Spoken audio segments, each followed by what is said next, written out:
Hello friends, multi bag return देने वाली RVNL company के बारे में बात करेंगे। क्वार्टर 1 के नंबर आने के बाद से स्टॉक प्राइस में लगातार गिरावट चल रही है, क्योंकि क्वार्टर 1 के नंबर्स में हमें देखने को मिला कि कंपनी ने ना तो अच्छा रेवेन्यू जनरेट किया, ना ही अच्छा प्रॉफिट बुक किया। यानी कि कंपनी के फंडामेंटल नंबर सही नहीं रहे, जिसके बाद से स्टॉक में लगातार गिरावट रही। लेकिन आने वाले टाइम में स्टॉक में दोबारा से अच्छा गेन हमें देखने को मिल सकता है, क्योंकि फंडामेंटली कंपनी सही है।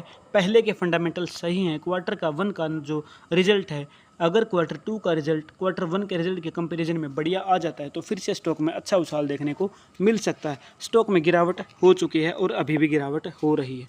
अब बात करते हैं कि गिरावट कहाँ तक रहेगी। वीडियो में एंड तक बने रहिए। चैनल पर नए हैं तो चैनल को सब्सक्राइब जरूर करें। तो यहाँ पर आपको एक डिमांड जोन दिख रहा है दोस्तों।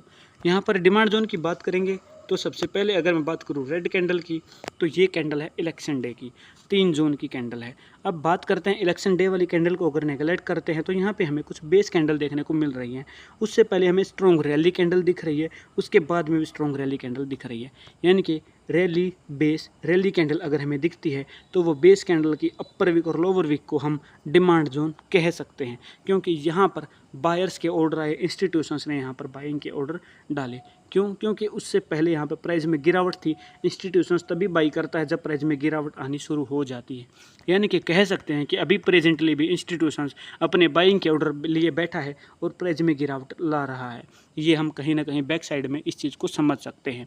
तो प्राइस की गिरावट अगर हम बात करें तो कहाँ तक बनी रहेगी, तो एक स्ट्रॉन्ग डिमांड जोन हमें 433 पर दिख रहा है।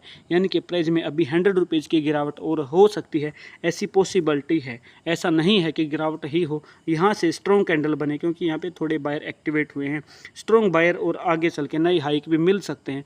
लेकिन यहाँ पर जो हमें टेक्निकल कह रहा है कि इस डिमांड जोन के अंदर प्राइस की आने की मैक्सिमम पॉसिबिलिटीज़ हैं 368, और यहाँ पर अगर हम बात करें दूसरा प्राइस 432 से इसके बीच में 368 के बीच में प्राइस जाने की मैक्सिमम पॉसिबिलिटीज़ यहाँ पर हैं। वीकली टाइम फ्रेम के अकॉर्डिंग टाइम लग सकता है, लेकिन अगर डेली टाइम फ्रेम की बात करें तो शॉर्ट टर्म में हमें अच्छे टारगेट कैसे मिल सकते हैं। तो अगर हम बात करेंगे तो यहाँ पे देखोगे दोस्तों, तो मूविंग एवरेज 100 के पास में प्राइस एक रिट्रेस ले रहा है। यानी कि पहला टारगेट अगर हम बात करें तो छोटे छोटे टारगेट पिवेट लाइन 542, दूसरा टारगेट 643, 578, तीसरा टारगेट 643, चौथा टारगेट 679, ये टारगेट मिलने की पॉसिबिलिटीज़ है, जिसमें सबसे बड़ा टारगेट 643 का हमें मिल सकता है अगर प्राइस यहाँ से रिट्रेस होता है और प्रीवियस हाई के पास अगर पहुँच जाता है। तो जैसा कि आप यहाँ पे देख पा रहे हैं कि प्रीवियस हाई अगर प्राइस यहाँ तक आके दोबारा से, जैसे इसने यहाँ रजिस्ट किया, वहीं इसको ऊपर ब्रेकआउट ना कर पाके नीचे की तरफ दोबारा से एज ए रेजिस्टेंस यूज करेगा तो 643 का टारगेट हमें यहाँ पर मिलेगा।